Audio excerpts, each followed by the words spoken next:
What's up, everybody? Welcome to the Good Wolf Project. This is your host, Jerry Scarlato, and today's conversation is with Derick Johnson. Derick is a U.S. Army veteran, a life coach and personal trainer, and has been in the health and fitness industry since he was 15 years old.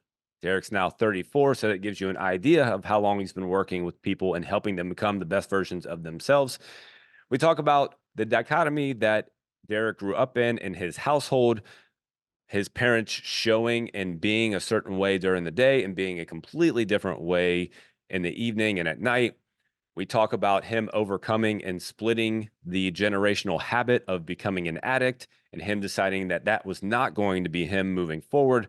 And we also talking about flicking the demon off of your shoulder. This is a great conversation. Make sure you enjoy it and you like and subscribe at the end. Enjoy this conversation with Derick Johnson. Derick, how you doing today, brother? Doing great, doing great. Thanks for having me, man. You got it, man. Sounds like you've been busy. Got a couple podcasts on your belt already today, and I saw you were in the gym nice and early also. So Oh you yeah. you get up and get going. I think that that's probably partly learned from being in the military, which, by the way, thank you for your service. Greatly appreciate that. Thank you, thank you. You got it, brother. So is that something that you learned growing up that was like instilled in you early, or was that something that once you caught on in the military, get up and get going, is that something that just kind of stuck with you?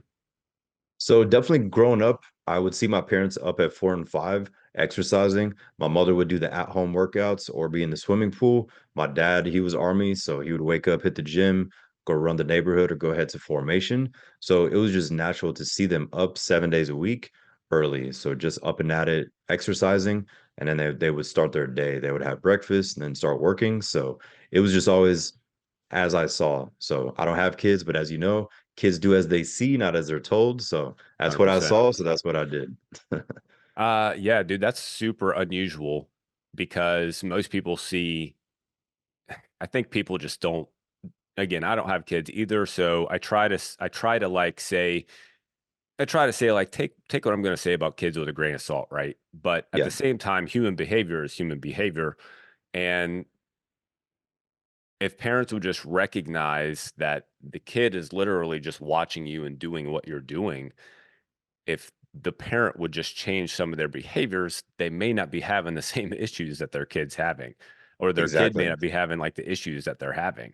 But it's super unusual to hear something like that because, I guess growing up in a military family, it's not as unusual, but both your parents were that way, which I would say you probably had a good foundation um, Oh being that yeah. way. Exactly. So the work ethic was instilled, and both of my parents grew up very poor and they became successful. So my father, he's African American. He's from Mississippi. He was in the army, got into real estate afterwards, had a lot of businesses and companies. And my mother, she's been a kindergarten teacher for like 45 plus years. Wow. So her final 15 years was with Montessori, which is a private school. I didn't personally go to Montessori, but the way that they teach, and she was just amazing with kids. She just had that gift, and my dad's gift was leadership, but they both grew up as the oldest of their siblings. So they had to be the mom, the father, the uncle, the guardian, the mentor to all their brothers, sisters, and cousins. And they grew up in a tiny home, sleeping head to toe in beds like that. So my mother's German. She was living in the city. My dad's from Mississippi. He grew up on a farm. And so they just saw some crazy stuff in regards to their real fathers weren't really in their life because drugs and alcohol ran on both sides of the family. So addictions were very common. And so they had a lot of violence and personal things going on. So when I turned around 11, that's when I noticed that there was a shift, as in they would start to drink more at night. It never affected their day, never affected the morning workout, never affected their career or business, their leadership. They were always first ones there. The only time they would miss is if they were in the hospital for like an infection. That's it. Like they would never miss work for anything.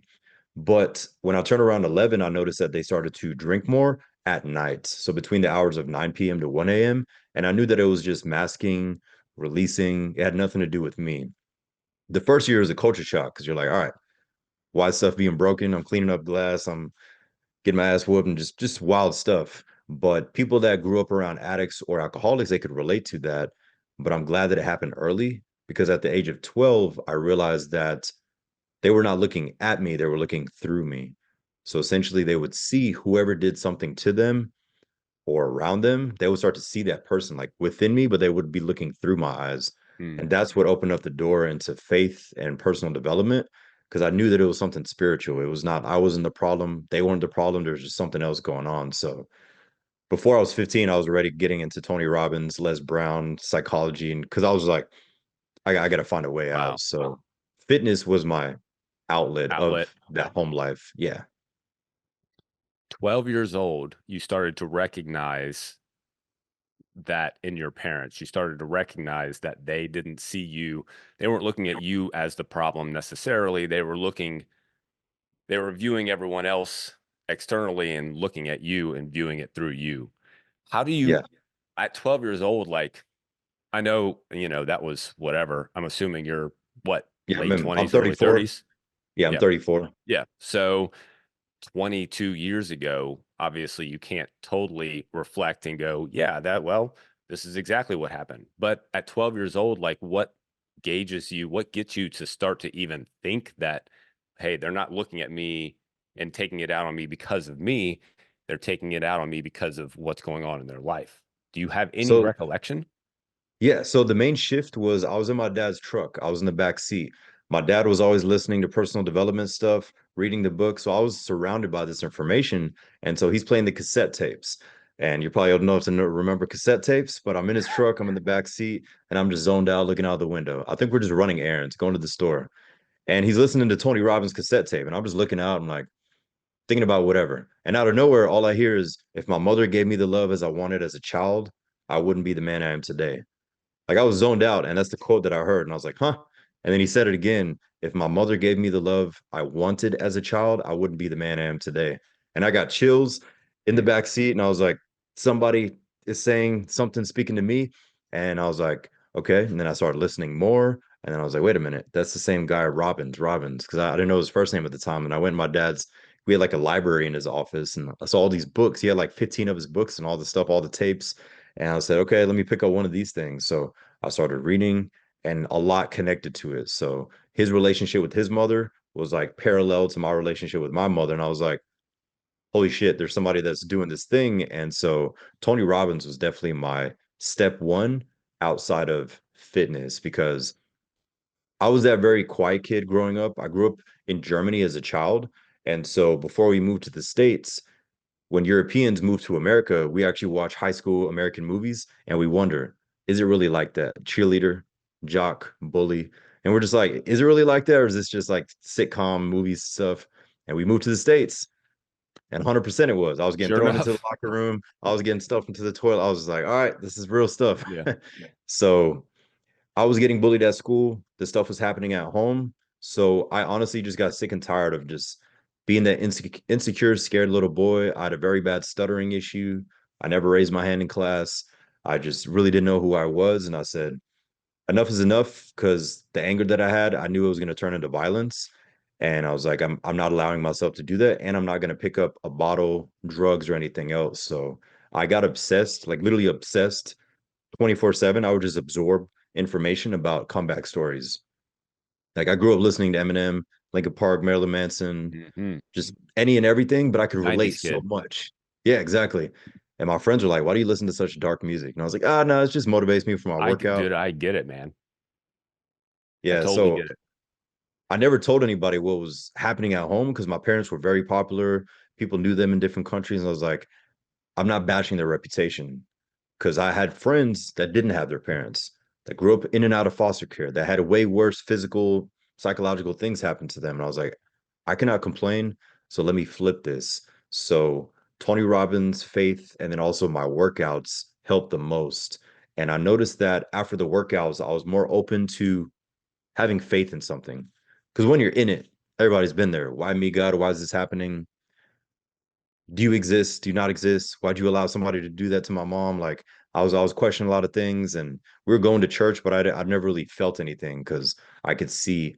I grew up in Pensacola, Florida, so once we moved to the States, so in the South, as you know, churches are everywhere, and 90% of them is just like fluff talk and wolf in sheep's clothing, and we would hop from church to church, and I'm just a kid, but I'm feeling this energy. And then the older I got, I realized that my gift from the trauma was discernment. So being able to read a person or a group, meet them where they're at and slowly build them up, or from a spiritual discernment, feeling when somebody actually has like a dark entity, demonic possession, or just like bad and ill intentions, things like that. Because growing up around alcoholics and drugs and all that, if somebody can relate, you could literally see that individual's eye colors start to change when they're on that stuff and like full Hmm. of rage. So that's what I would see in my parents when they're like yelling in my face, their eye colors would literally change. And I was like, that's not my mom, that's not my dad. And so because that stuff was happening, I dove deep into spirituality and everything because I was like, I got to figure out what's happening. So yeah, so it was a lot happening at once, but it helped me a ton because I knew that I would choose their path or similar paths because addiction ran on both sides. So my addiction was fitness, pushing my mind, my body past extremes, and then helping others. Well, here's the irony is that it sounds like there was a dichotomy in your house of behaviors. On one end, Oh yeah. they they lived a fit life. They took care of themselves. They prioritized their health in the morning. They listened to Tony Robbins. They lived that life. Outwardly, it looked like they were very successful. And then that nighttime, the demon, if you will, came in and took them over. So you were able to see both sides of it, and you're able to see on one side what you can do with your life whenever you take control of your life, whenever you do Oh the yeah. things that are necessary to build yourself up. You saw that, but you were also able to take the other side and go, I know that this runs in my family. I know that this is part of a generational problem. And unless someone decides to break that tie, it's going to continue to move forward. And it sounds like you're the one that you decided that you're going to break that tie because at some point, like generational things are real, but they're learned behaviors like we're talking about. And at Yeah. some point, a generation, someone has to decide to break that tie, to not let that thing keep tearing that family down, no matter what the outward thing looks like. So Oh it's yeah. pretty amazing that you were able to see these dichotomies, this complete dichotomy in your house and still be able to come out on the other side and go, I can take my life and I can do what I want with it. Yeah, 100%. You hit the nail on the head. And I feel like the other gift was also perspective hopping. And I think back then as a child, it was a defense mechanism. So whatever the trauma was, many people can relate. Some people like they'll tap out of it and their body or mind is numb. Some will cope with vices, and others, they'll almost look at themselves as an outer body experience. How would God see me? How would my better version see me? I used to pretend I had a twin when I was going through this stuff, and my twin would give me advice. I don't know if it was God through whoever I created in my mind, but it just like happened. I didn't think of it. Somebody was just talking to me because in our home we never said I love you, and there was no real support. It was like get up, work hard, good grades, study, take care of people, do all the stuff, which is all true, but we never really communicated. It was like, all right, suck it up, I see your stress, go fucking go do something, go help somebody. And it's like that's what they did as well. It's Mhm. like anytime something would come up, they would go do it. And then at night after the cookout, Mhm. after the get together, after the dinner, the drinking, once the crowd left, because we had a nice home, screened in pool, all this stuff. It looked great, but nobody knew that it was complete hell at night. And so that's what drove me to getting deep into the mind, into the body, because I knew that this was like a battleground. And I would just always play this story in my head because I was just consuming content of comeback stories. And I said, hey, mine is like at a level 20. I'm reading stuff that's at a level 200. So it's not that bad, even though it was pretty bad, but I never complained. So I would just always see that perspective. And on the flip side, I would not just other people's stories, I also learned my family tree. So I was the quiet kid that would just observe, but at my grandma's house in Mississippi, at my Oma's in Germany, I would just go through these family books and I would see pictures and I can just sense the energy in that picture. And I was like, oh, that's my grandpa.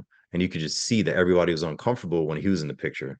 And my cousins were like, what are you talking about? And I would point to the picture, but nobody would really see it. I was like, what do you mean you don't see that? You don't feel that energy? He's like, dude, that's just grandpa and your mom and dad and whoever. And I was like, no, there's something in that picture. And the older I got, I realized that I felt the positive, empowering energy and the dark energy. And I realized the dark came from the men in the family. So like my Oma, my grandma on my mom's side didn't smoke, didn't drink. Same thing on my father's side. That grandma, she didn't smoke or drink. It was always the men that caused the physical, emotional, sexual abuse and all that, and it just stemmed down. And so once I had clarity in that, I said, you know what? I have to change things. So I consider myself the black sheep, but I didn't want to make anybody feel the way that they felt. And so I just realized that everything that was happening to them, they would release. But then another quote at that time period, I think I was like 14 or 15, is I was in a church and I didn't connect with this guy at all, but he said, God will give its toughest battles to his toughest people. I'm paraphrasing that, but we've all heard it to an extent. And I would think about that and say, huh, I'm the youngest. I have two older sisters. They wouldn't release on them. They released on me because I think deep down they knew I could handle it, even though they didn't like want to do that. But I was like that verbal, physical punching bag. But I Mhm. always saw it as like a playground preparing me for life. So to fast forward to the military and basic training, when the drill sergeants were yelling in my face, I tried as hard as I could not to laugh because I'm used to that all of my life. And I'm like, my 5'4" German mom would rip your guys' heads off. And so these guys and women are in my face. I'm just like, oh, this is a walk in the park. And then I would see other guys who you thought were tough or females were tough because they had that persona and they were like crying about to pee on themselves because they weren't used to that. And I was like, that was all the battleground that trained Mhm. me for it. And then I got really good at being able to help those teenagers, or even like if it was in sports. And I realized that that was what was my calling, is helping build people up. And then I noticed that I was always calm in stressful situations, but it's mainly because of the household was always like, ah, yelling, Frantic. screaming. And Mhm. yeah, exactly. So that became the norm. So real life stress, I would just coast. And then people would just like gravitate towards me, and then I just wanted to give people what I didn't have. So I feel like a lot of people that have trauma, you're given a gift, yes, but you also give what you were lacking. So I was lacking the support and somebody to actually listen to me.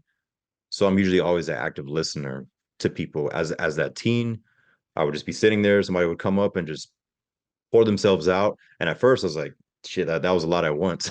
But then the older I got, I was like, you know what? There's something about me. I'm just calm and just present, or I was half asleep because we barely slept back then. But either way, people would just come up to me and I just felt good about it. And I saw that they felt good, that somebody was actually listening. Because most people, they just listen to respond. As you know, Right. they're just scrolling. Right. Yeah, man, oh, Not Jerry, hearing it. Jerry. No, no, Yeah. I'm They're listening, not man. hearing what you're saying. Yeah, Right. exactly. They Mhm. don't care at all. Mhm. So I just always wanted to give people what I was lacking in a positive way, not a manipulative way, because with the dichotomy, going back to that, is some people realize they have the gift and they use that in a negative way and they control and manipulate and go a dark path, and others, they just use that to empower people. So it was just interesting in hindsight, looking at everything from the household to bullying in school to being mixed. I'm half German, half African American, so I dealt with a lot of racism and all that. Like I was getting beat up by my black friends on the basketball court because I was too soft or too light or talked too white. And I was like, what is going on? And then I was attracted to a particular woman, and then her dad didn't like me because I'm a half nigger. And I'm like, Mhm. what the, can I just be myself? I'm like, Right. holy shit. And then I go home and it's like, oh, what the, like 9 p.m. hits. And I'm just like, all right, I'm going to snap one day because Yeah, there's know all where this you shit go, it's happening. feel like if you feel like you're just getting bombarded Yeah, with exactly. So it feedback was a lot. constantly. Mhm. Yeah. Exactly. It sounds like I'm gonna guess you're a natural introvert, like naturally, like Yeah. you do well on your own, like you refresh on your own. That's very much the way that I am. People are always surprised when I say I'm a natural introvert because I can make myself do, I can make myself look outwardly like an extrovert. I can talk whenever I need to. I can get in front of a crowd and I can, wake them up and I can do all that. But I refresh myself in solitude whenever I'm Yeah. alone. And I think I want to say there's something to being an introvert and being able to feel people's energy better. I feel like Yes. extroverts are the ones that are just like they're just so hard at it. Like those type A's, they're like so hard, like just trying to go at it. They're not even able to pay enough attention to be able to feel someone else's energy because they're the one giving the energy. But as an introvert, you're able, if you cultivate this ability, you're able to sit there and like feel someone else's energy, and then you start to get that sense of being able to do that just from like watching from a distance or looking at a picture, because I can resonate with that totally, like just being able to walk in a room and look around and see who's dictating the energy of the room, right? Like Oh yeah. whenever someone, like my dad is totally this way, love my dad to death, but very quickly he will dictate the energy of the room. If he walks in and he's not, he's not driving that day, the energy is going to shift to how he is. He's naturally extroverted. He's very like high intense. And whenever he walks in, if it's not right, you can feel that energy just go like right to him. So Yeah. I think as an introvert, like that's kind of what happens. But going back to, I want to go back to one of the stories that you put out yesterday, which I thought was pretty fantastic. You said in the story that you get what you tolerate. And this is kind of like we're kind of talking about it a little bit right now, that you have made a lot of decisions in your life to not tolerate certain things. And you Yeah. work with people who I'm sure over the course of your coaching career, you have you have worked with a ton of people who have tolerated mediocrity for a long time, especially Oh in the health yes. and fitness. I've been in the health and fitness industry for 15 plus years. I owned a fitness studio for 10 of those years, worked with thousands of people, and I get like so many people they just accept, they tolerate Oh a yeah. low level of health and fitness. So, what have you learned through your personal coaching that has helped you be able to get other people to tolerate less of that? I aim to give them clarity. So my whole intent of any conversation with the client is to make a light bulb go off. And sometimes it's just as a good leader seeing that maybe they're not even a good headspace to absorb anything. So sometimes I have a topic to discuss and then we dive deep on that. Or sometimes they get on Zoom or they meet me in person. And within 5 seconds, I can just sense their energy. I'm like, there's no point in me teaching anything.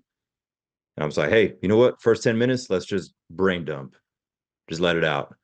They either start talking that might lead to yelling, not yelling out, but they're just thinking of whatever. They might start crying. Worked up. Mhm. Yeah, exactly. And then we just release for X amount of minutes. And I say, hey, how do you feel? You feel reset? And they're like, yes. And then from there, we slowly start to work on things. But I would say definitely number one, catching their energy where they're at. Are they open enough and present enough to absorb something new? Or do they need to just release? And sometimes they just need somebody to listen. Sometimes they'll go the whole hour session and just talk about whatever they need to talk about.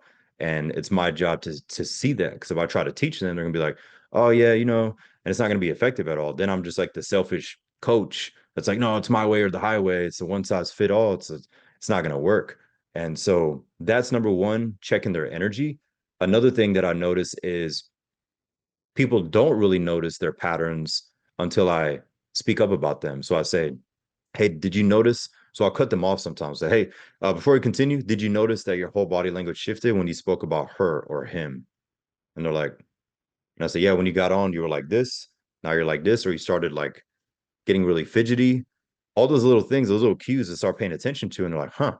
And everything is coming from a neutral standpoint, just to give them some awareness. And they're like, man, that is true. Because when I do think about this, or when I'm at work, or when I'm at home, I'm sitting like this, the body language. So it's very interesting. And so one of the biggest issues that I've noticed nowadays is people struggle so much because they can't keep their focus on something. Their attention span, as you know, as humans, is lower than ever. We're scrolling Mhm. notifications, Amazon Prime. Just we can do everything. You can lay on your couch for 2 days straight and have people bring you And not stuff and get literally up. say the door's unlocked. Like bring it in and like Right. literally not do anything. You're like, bring me a bucket. Like it's literally in that state.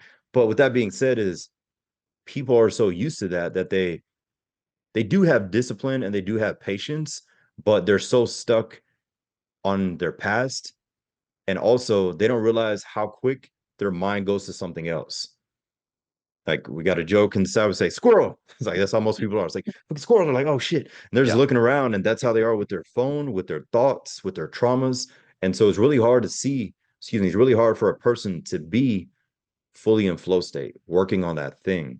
And so when I notice that that person drifts from thing to thing, we bring back memories. But hey man, you said you played baseball. What did you do before you walked up to the mound that got you into that zone? And they're like, man, so I used to put my hoodie on and they start painting that vision. Their body language gets up, they're confident, they get that game face. And I say, all right, what you used to do then, let's start doing that before your sales call, before the gym. Do it in your truck.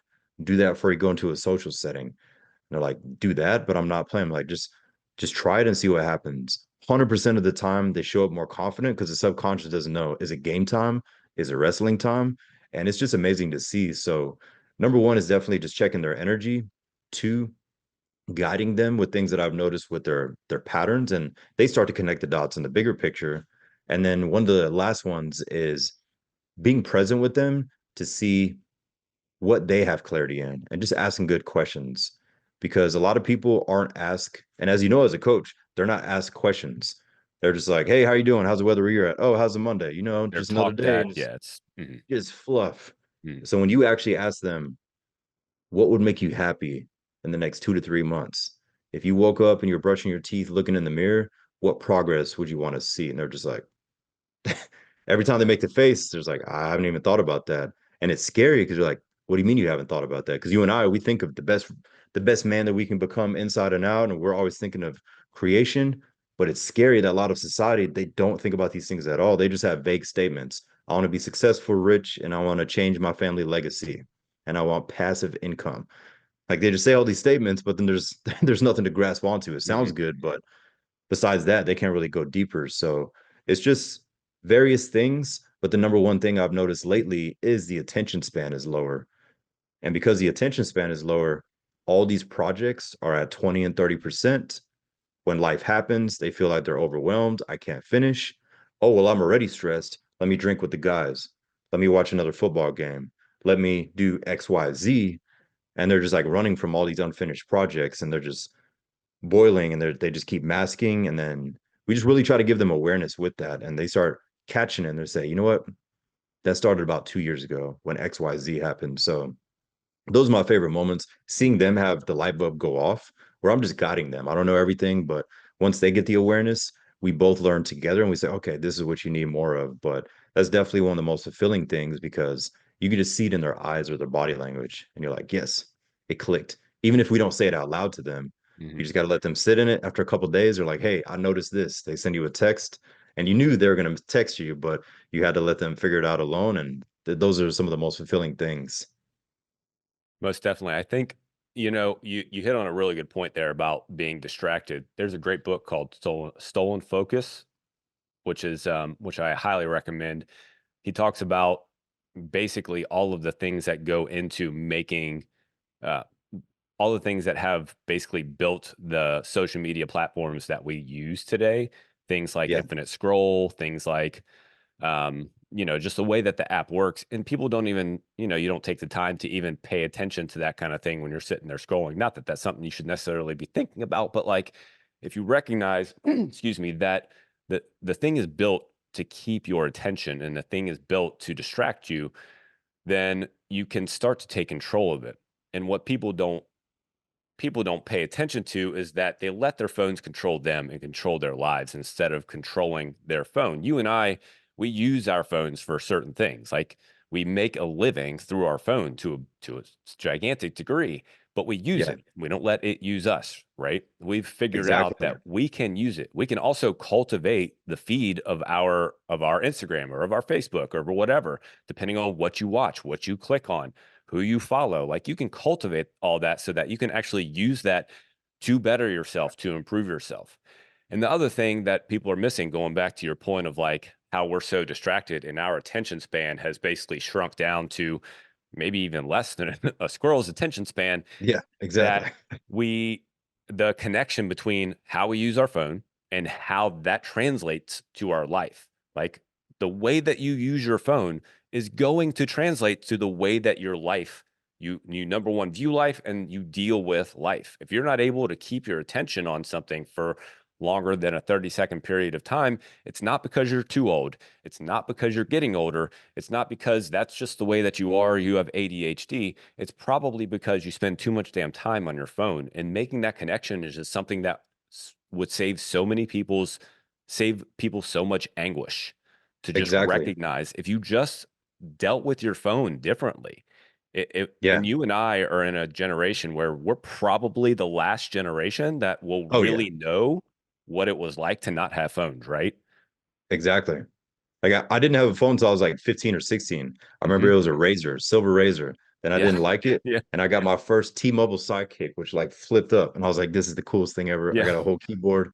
But even that thing barely had anything. And it was just amazing seeing that shift. So you and I grew up on the time of dial-up internet, Yeah. DVDs, Blu-ray, then you got Wi-Fi and all the stuff. So seeing all that, it's powerful. And now, like, we don't have kids, but we go into public, you see the kids, 3-year-olds, 4-year-olds, family of five at the table. They all have iPads and they're like this. And some of the faces of some of the kids make me sad. Like there's a little bit of anger towards the parents and there's sadness towards the kids because they're like that face, they're just gone. They've been watching stuff for like 6 hours that day. And just makes you think, are you parenting or are you just like, hey, here's a device, go sit in the corner? Mm. And on top of that is a whole nother conversation, but you have no control of what they're watching on YouTube. Even if you put the little filters on, there's a lot of weird stuff on some of these channels, like mid video, something pops up, and then they wonder why this kid is having all these fears. But yeah, that's a whole nother rabbit hole. But people don't realize they're actually training these kids to not have attention span because they become so addicted. It's like a dog. I have a pit bull, and as you know, some breeds they get addicted to some toys unless you're training them or whatever. And that's how a lot of kids are. They're like, no, they're like having a fit and almost a meltdown when the parent takes the device away from them for an hour. And then the parent's like, oh, well, little Jimmy, he's very aggressive. It's like, no, you give him the device 6 hours a day. He doesn't need Ritalin. He needs Mm. to go outside, like go scrape your knee up on the bike, Mm. go climb the monkey bars or something. So it's just sad to see the culture and the climate that we're in. But the good thing about social media, though, is that to see people that still have that traditional lifestyle, they're teaching your kids right, they're really aware of things, and they can critically think. That's another thing you notice is that, especially the past couple of years, ever since we all had to stay home, quote unquote, is you saw who could critically think and you saw who thought they were lying, but they were just a walking sheep. And so that was one of the biggest shifts ever, is when you can see why it's so important now for real men to stand up and lead by example, because people are just getting led astray and everything is planned to like break the homes. Because a lot of homes are already broken, but now with everything that's being pushed, agendas is everybody's just confused or lost or scared and paranoid. So when we can all step up, control our time and attention, it's just amazing the ripple effect that we can make on people. No doubt. And that takes me to another topic, which I caught off one of your posts, I believe. You were talking about the enemy and how the enemy creeps in whenever you start to level up your life. So, in relating to like the things that it's sort of what we're talking about in that all of these things going on in our lives, sometimes people try. I do believe that most people want to be better. Like I believe most people, if not all people, want to be better. If you ask Yeah. somebody if they wanted to improve, maybe it's not they want bigger muscles, maybe it's not they want a six pack, maybe it's not, in their health and fitness, but there's somewhere in their life that they want to improve. And when that starts to happen, there's going to be a moment. There's going to be a moment when something stops you. The way that generally describe it is it's your old identity slapping you in the face and going, "Who the hell do you Oh think you yeah. are trying to do something different?" But the way that you're saying it in is real, which is another super powerful way of saying it, and I think a lot of people can resonate with, is the enemy is coming in and grabbing you and basically saying, "Nah, this is not something you're going to do. You're not going to level yourself up. You're not going to improve yourself. You're not going to get yourself better."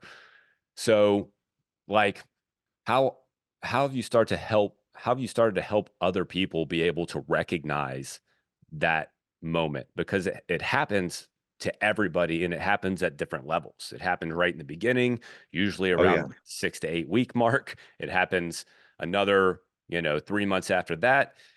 How do you get people to start to see that's what's happening? It's not you. It's not because you're broken. It's not because you're a bad person. It's not because of your age. It's not because of whatever other excuse they want to lay on it. This you have to become aware of this moment so that you can move forward. How do you start to get somebody to recognize that? Yeah, for sure. Great question. So I have a term that I call perspective hopping. So we get crystal clear on the version 10.0 of who we want to create. Who does she want to be internally and externally? Who does he want to be? Do they travel? Do they have a condo? Do they live in their hometown and they help the community? Just all the different aspects of their life. They first envision that person. And then I challenge them to use all their senses. So they first write out characteristics, all the traits. They don't have to be in any particular order. They're like, I would want this, I'd want that, I want to be married, have 2 kids, et cetera, et cetera. So they really get crystal clear and they use all 5 senses and envision those experiences. And then we come to the present moment and say, okay, you got that? Perfect. That's amazing. So right now, what would your younger version be proud of current you for or about? And then their mind was just flowing on 10.0, and it's easier for them to reflect without self-judgment, without sadness, without anger, because they just got their endorphins of creating this future self. And they're like, man, that's exciting. And I just asked the question like 10 times, what else? What else? They're like, oh yeah, this, what else? What else? And they're like, dude, you asked me what else 10 times. I'm like, I know there's more. And they keep getting more stuff and they're excited. And then we flip back and say, what would a younger version be proud of the current you? And in those moments, not everyone, but some people, they'll get emotional, not in a sad way, but are like, he would say you overcame this. He would say you survived that. And they really start to dig deeper. And then we come back to the present moment and say, okay, so with where you're at right now, would you say that it's accurate to say that you are, and I plug in whatever they feel or whatever somebody put onto them, an ex, a divorce, a parent, somebody in public, a troll on the internet. Some people get affected by people online as well. And so would you say that XYZ statement is accurate? And they're usually just calm. They're like, no, not at all. Like, so what do you say about that? And just guiding them. They're saying the answer, but just guiding them, but they're in the right headspace for it. Where they're not like, oh, what is this hogwash? What are we doing right now? Are you trying to hypnotize me? And all the defenses, they go down and they're calm and neutral. So they're more open. And the pride and ego slowly just dissipates for a moment. It might come back again, but in that moment, they're at least open and they start answering their own questions. And then from there, we say, okay, let's look at the big picture. Why else do you think that happened? And then we talk about spiritual. So whatever they believe in, whoever they believe, I just say, hey, just imagine this. Every time that voice whispers in your ear to stay in bed, to grab that drink, to text the ex-wife, whatever the scenario is, I tell them, I want you to imagine an entity. You can draw them out or Google entity, devil, just Google some stuff, find a picture that just sticks out, and you're just like, that's some wild shit. Imagine that thing latching onto your shoulder and whispering in your ear. Nothing violent, no cutting, no blood, no gore, just whispering, saying, yeah, pick up that bottle, text them back, cause a scene at the holiday table because your uncle's here. He's gonna say some slick stuff. Like all those situations that people just feel the elephant in the room when they want to snap or they want to retreat and run or drink or whatever. I just challenge them to imagine an actual entity in their head, excuse me, on their shoulder, whispering in their ear to get into their head and then say, so what would you do in that situation? And they start laughing. They're like, man, I'd slam him off me. And even like women are like, wow, I'd body slam him. They started getting some creative WWE techniques. I'm like, and it's funny because they just went on this whole shift of thinking of future, present, current. And then they think of the higher spiritual and they're like, huh, that's interesting. And then within a few days or weeks, they'll text me, the enemy was at my bed this morning and I flipped that motherfucking to a wall or like whatever their scenario is. And these are like the calmest people that would Yeah. just like say the most wildest stuff of what they did, but it's amazing because they get their power back. And all it is they feel good because they're recognizing it, as you said, beforehand rather than after the fact, the next morning or after they leave that person's house. And they're like, why do I keep driving over there or whatever the situation is? And so catching it in the moment when it's about to happen, when they're about to make that conscious decision, is just being conscious of the moment. All right, this is happening. I feel the anger. What am I going to do? Let this out at my dinner date or calm and say, hey, these first 10 minutes, I'm not going to say anything. Just need to be present, whatever they got to do in that moment. But it's amazing to see because they feel so powerful. And so just giving them that clarity. Because if we start in the spiritual, it's not going to be effective. If we start with childhood, they're going to be like, well, shit, what are you, a therapist? So I always go to the 10.0 first because most people are pretty clear on what they want to create, but I just help guide them to get more clarity about that person, opposed to just success, love, nice house, beautiful wife, and all the basic stuff. It's like, all right, what is the real thing that you want? So that has always worked really well with a lot of people, especially the ones that I could tell they're kind of hesitant about these kind of topics. I just walk them to it because I don't let them know what we're going to talk about next time. I just base it off what I can tell that they need. But it's just all about the neutral standpoint. So I do feel that the my upbringing, also the military, just helped with talking to different cultures, ethnicities, gender, sexual preferences, whatever. People are different nowadays, but it is what it is. At the end of the day, every human just wants two things. We want to be heard and understood.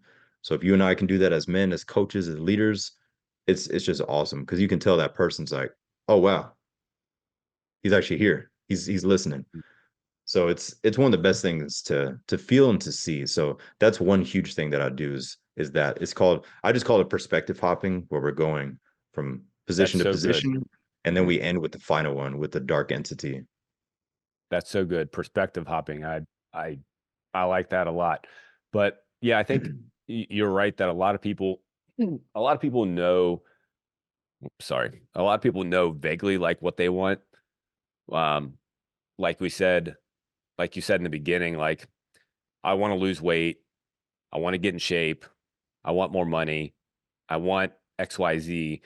And I think it's brilliant that you ask a bunch of times, you ask them to clarify a bunch of times. That goes kind of back to asking why a bunch. I believe that Yeah. whenever you're trying to figure out what you want to do, you have to know why you want to do it. Most people are like, well, I want to lose 50 pounds so I can fit into a new dress. Okay, that's a good thing. Well, why do you want to fit into a new dress? Well, I want to fit into that dress because it made me feel good. Well, why does it make you feel good? Well, then I feel more confident. Well, why do you want to feel more confident? Well, I want to feel more confident because then I can perform better at my job. Well, why do you want to perform better at your job? And kind of the more you dig into those things, the more you can start to, like you said, get excited about wanting to do it and build that purpose. And Yeah, that's what I think a lot of people are also missing is like the purpose of what you're doing. Like not just the high exactly. level stuff. That high level stuff's fine, like wanting a six pack, losing the weight, like all that stuff's good. Like of course that's great. Looking good naked. It's wonderful. But there has to be something further down the line because when that demon does jump on your shoulder and goes, dude, you've been sitting on this couch for like 5 minutes, you haven't jumped up and grabbed that bag of potato chips yet. Like, what's wrong with you? You can, when you have that deeper purpose, you can more easily flick him off your shoulder. Oh When you yes. know that, oh, when I feel confident about myself, then this is what I do. This is who I am. This is what I can accomplish when I feel confident about myself. So, how how do you get people to cultivate that purpose, to really dig into like being able to drive themselves forward to be able to more easily overcome that demon? Yeah, great question. So I asked them who or what is the scenario that drives them or keeps them up at night. And then if they have a blank, I give them example of like my family tree. And so I was like, I don't know your relationship with your family. And I say, full transparency, I'm not close to mine, but my Oma, my grandma in Germany, survived the Holocaust. She was hiding in the attic. And so I bring that up and I Wow. say, in moments where I don't feel like doing something, I think of Oma hiding, dealing with stuff, and she went through tons of other worse things. And I say, so I'm going to complain because I'm tired, because I got slow Wi-Fi, because we got traffic, because my Samsung's spazzing out. Whatever the situation is, it's like, what are we actually complaining about? So the perspective of people depend on me. So I challenge people to say that phrase out louder in their head. People depend on me, even Mm, if they don't have kids. There's a kid down the road or in their apartment complex that watches them walk every day, that watches them jog. There's somebody online that looks forward to their posts and that just shoots a message out of nowhere. It's like, hey, I've been watching your journey. I appreciate you sharing that. I would never have the balls to say XYZ on Facebook, but I appreciate you doing that. Like those people that are watching that we don't think they're watching, and that person starts to really think and say, huh, because 10 minutes ago they said nobody looks up to me. And now they start thinking, they're like, you know what? There is somebody that at my church, at work, and everybody can find somebody that does. So once we get out of ourselves, out of the me, why me, God mode, like we're all selfish to an extent. Once we get out of the selfishness, we say, there's somebody that looks up to me. I need to show up better. And so we really start to rewire their thinking in those key moments of people depend on me. And then on the flip side is I always challenge people to learn their family tree on both sides. No matter their relationship, it's more so to say, hey, if they didn't exist, you wouldn't exist. So forget all the pain and trauma. But if they weren't truth. here, you wouldn't be here right now. Hmm. So what did your great grandpa go through? Do you know that story? He's like, oh yeah, I went through this. And they start telling it, and then they really think and they say, wow, they had to go through a lot of stuff for me to even be here. And so it really helps. And we're not trying to undermine the current situation, but it's more so you're here for a purpose and you have a destiny. And without going too deep into that talk is just giving them that example is hey, when you catch yourself being selfish, show up better for others. What can you do the first 20 minutes of waking up that's gonna make you feel refreshed or focused? Getting into the gym, walking, doing whatever, and just showing up more proactively. And so those are two key things that have helped a lot is the family tree, learning their history, and then also on the flip side, just catching themselves where they say, am I being selfish? Or am I putting this off because I don't feel like it and it's Tuesday or it's just another case of the Mondays? And everybody feels that way to an extent. But in those moments where you push through, they just get a rush and they're excited. So those slow identity shifts that happen, they just start to stack those wins, catch that momentum, and it's amazing to see. So in those moments when you can tell somebody's analytical, I like to send people like screenshots of their calendar or screenshots of their own messages, and I'll say, "Hey, you're 5 days doing this," or "Hey, did you notice you haven't talked about Adderall in 2 weeks?" Like there's things that people don't like Yeah. plan to get off of, but it's you've seen it, it starts to happen. They forget because they feel so good that they're not taking the antidepressant. Deep down, legally, we can't say, "Hey, I'm gonna get you off all your shit," Right. but deep down, I'm like, I will see I'm when gonna it's make it happening happen. when they're vibrating at a higher frequency. So it's amazing to see. But yeah, so catching themselves in those moments. How is my state? How is my state?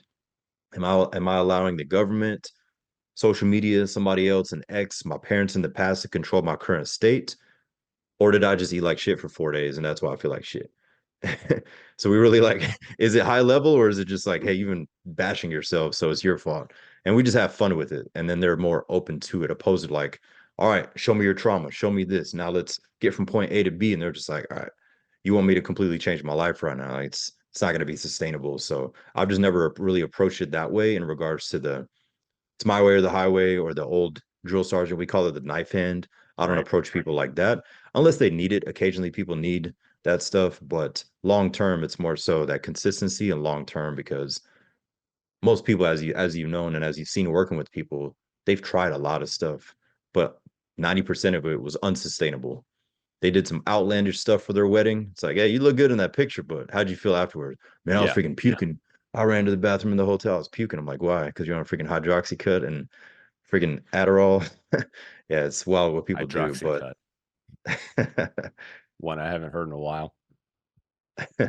Yeah, man. I think if more people could understand that everybody is a leader, yeah, it's just a matter of who you're leading. And it's not, maybe you're not leading them intentionally, maybe you're not leading them on purpose, but damned if someone's not watching you. And you gave a bunch of perfect examples. Like someone, if you have kids, you are leading your children, number one. So if you have kids, you are a leader, whether you want to admit it or not. If you don't have kids, that's okay. When you're at work, you're leading. Whatever you're doing at work, someone's watching you. That new hire that just came in, like they're oh yeah, watching you to see how you work, to see what you do. And they're either going to follow along or they're going to go, well, I'm not going to be like that because I want to make sure I actually do something in this company.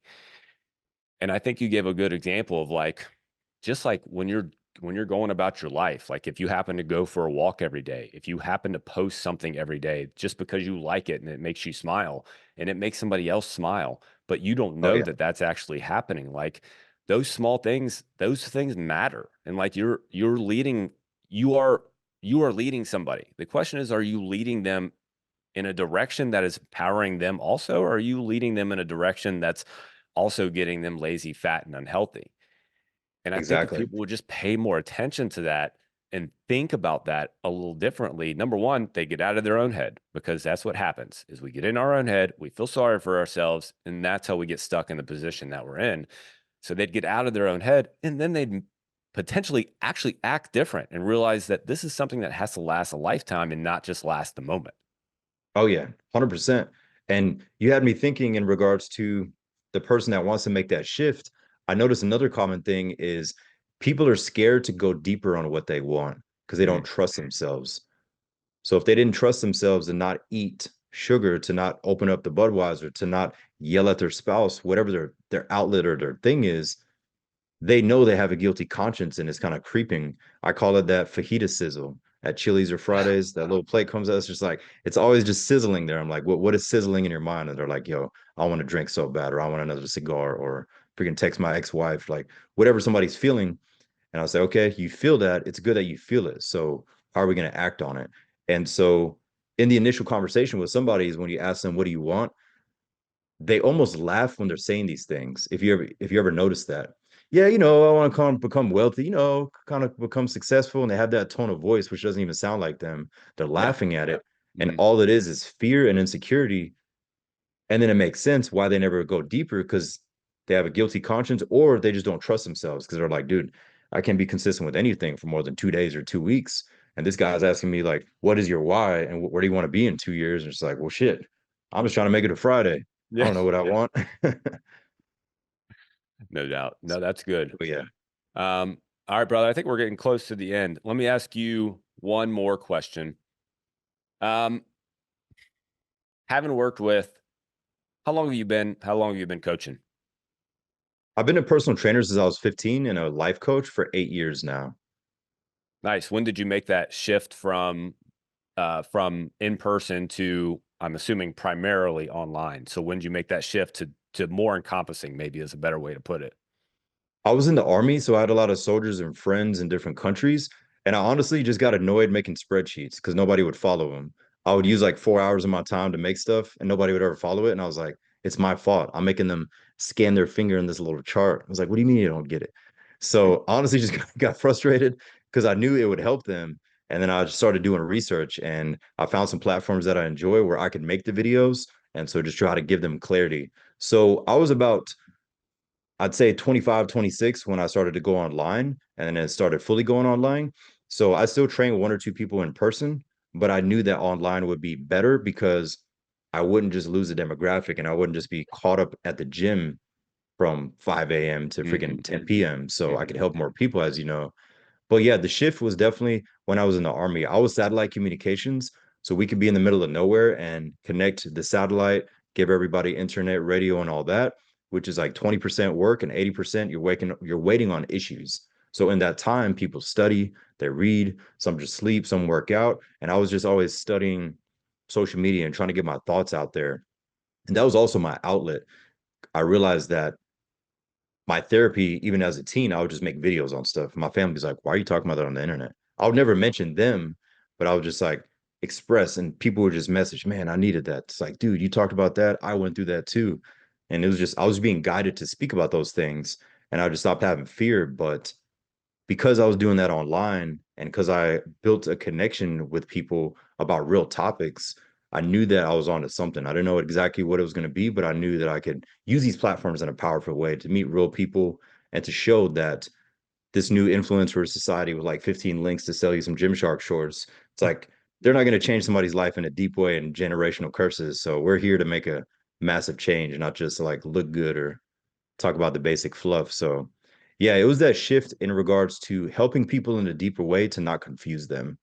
Because when they knew that we were going to move or get stationed somewhere else or whatever the case may be, I could sense the fear because they're like, man, I made so much progress. Now I got to go find another trainer at freaking LA Fitness or wherever that's just going to give me some cookie cutter thing or like look at their clipboard and text while they're working out. So, that's why I wanted to over deliver and never make somebody feel.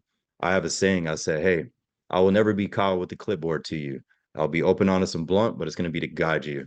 And they're like, what do you mean? I'm like, Kyle with the clipboard. Every local gym has to do this. Just like No doubt. he's not doing shit with the clipboard. Yeah. Like he's just having you do random stuff. So making sure that nobody's ever felt that way.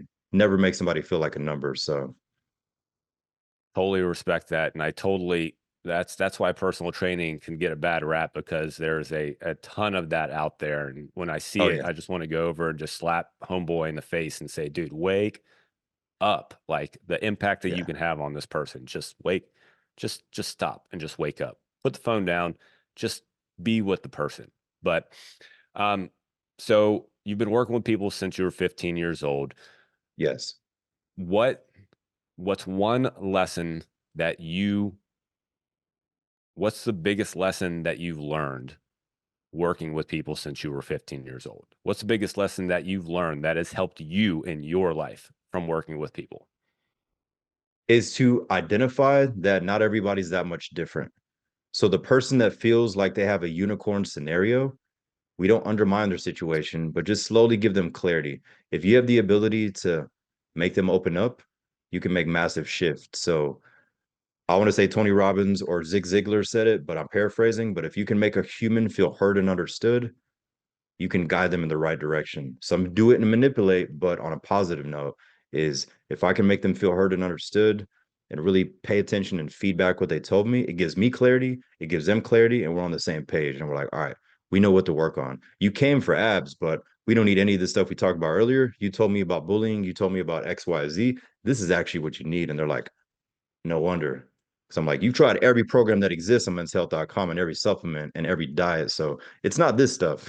It's all in your head. So let's focus on this. But definitely being able to make people feel heard and understood. And if somebody struggles on how to do that, I suggest that they give strangers in public a genuine compliment. 20-second interaction.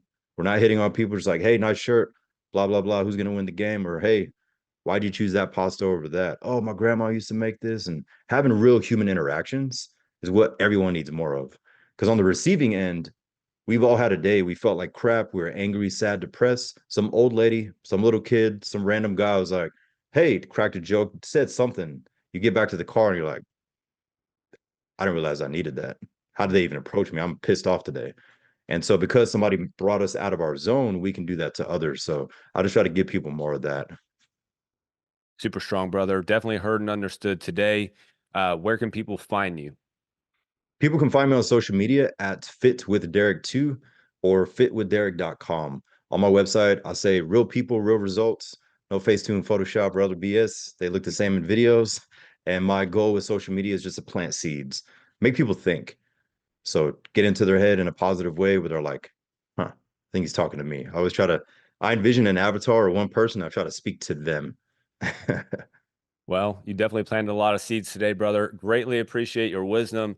What a great conversation. Thanks so much, Derick. I appreciate you having me, Jerry. Thank you. Hey, man. Take care.